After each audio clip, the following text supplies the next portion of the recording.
Suprabhat. Good morning, dear students. I hope you all are fit and fine.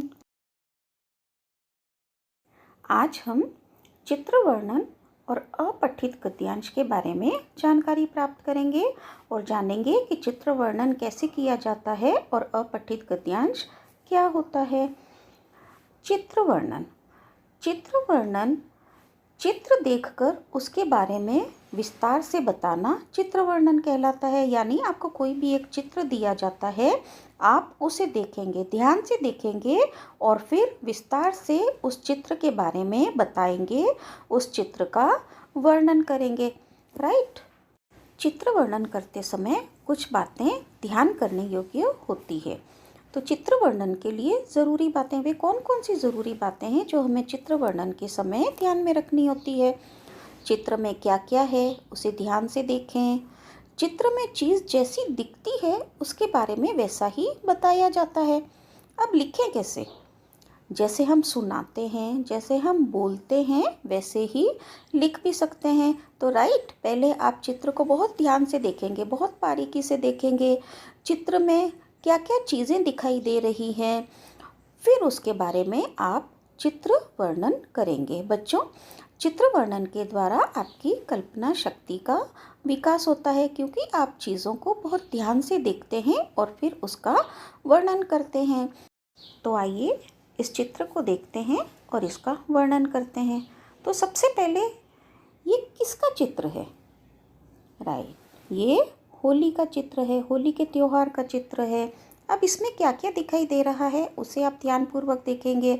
बच्चे होली खेल रहे हैं, उनके हाथों में पिचकारियाँ हैं, मेज़ पर तरह तरह के रंग रखे हुए हैं, एक आदमी ढोल बजा रहा है, सबके चेहरों पर रंग लगे हुए हैं, सब बहुत खुश हैं।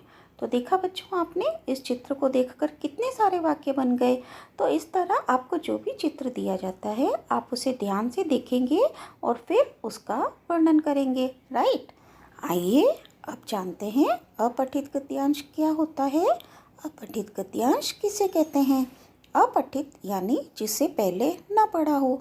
एक ऐसा गद्य का अंश, एक ऐसा पैराग्राफ जो कि आपको पढ़ाया नहीं गया होता है, बिल्कुल नया होता है। आपको उसे पढ़कर उसके नीचे दिए गए प्रश्नों के उत्तर देने होते हैं।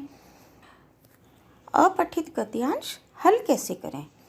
किसी गद्यांश में बताई गई बात या बातों को समझने के लिए उसे 2-3 बार पढ़ना आवश्यक है, यानी 2-3 बार पढ़ना ज़रूरी है। गद्यांश के नीचे दिए गए प्रश्नों को ध्यान से पढ़ें। तो आपको गद्यांश को भी ध्यान से पढ़ना है और गद्यांश के नीचे दिए गए प्रश्नों को भी ध्यान से पढ़ना है। राइट। प्रश्न का उत्तर गद्यांश में रेखांकित करके वहाँ प्रश्न की संख्या लिखनी चाहिए, यानी नीचे अंडरलाइन करके वहाँ पर आप प्रश्न का नंबर भी लिख देंगे। प्रश्न का उत्तर गद्यांश में आई भाषा में भी हो सकता है और अपनी भाषा में भी लिखा जा सकता है। अपनी भाषा में लिखा हुआ उत्तर अच्छा माना जाता है। तो चिल्ड्रन, गद्यांश के नीचे जो प्रश्न दिए जाते हैं उनके उत्तर उसी गद्यांश में से चुनकर आपको लिखने होते हैं। यही होता है अपठित गद्यांश। तो आई होप आपको चित्र वर्णन और अपठित गद्यांश अच्छे से समझ में आ गया होगा। राइट। Thank you.